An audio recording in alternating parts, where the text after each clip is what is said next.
And all I'm asking them to do is stop telling the story of your past and start telling the story of your future.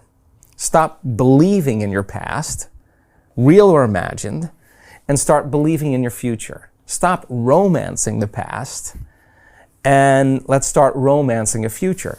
So the unlearning process then, 95% of who we are is a set of memorized behaviors.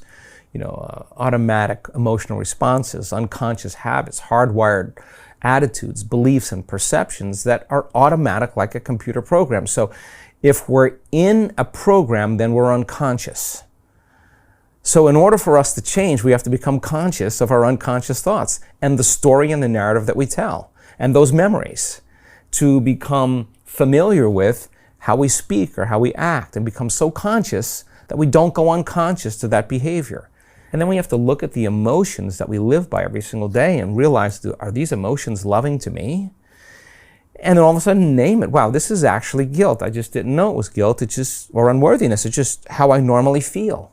And I use everything and everyone in my life to make this feeling go away. But if I'm relying on my outer world to change my inner world, when things are good, I'll feel good. But when things are bad, I'll feel bad. So changing your emotional responses to the challenges and circumstances in your life and no longer living by that emotion is no different than the withdrawals we get from a drug, because no new information can enter the nervous system that's not equal to the emotion the person is processing.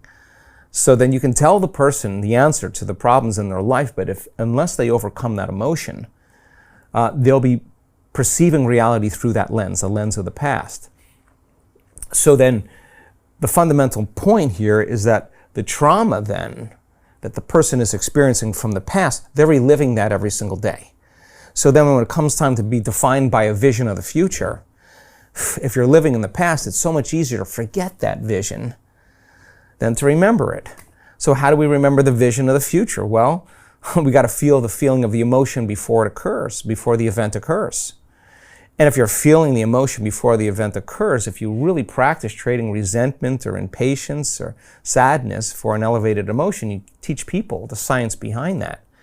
If they're feeling the emotions of their future, they'll believe in their future more than they believe in their past. Teach them how to hold the intention of what that future is. And you take that thought and the feeling, the image and the emotion, the stimulus and response, and you can actually condition the brain and body to a different state of being.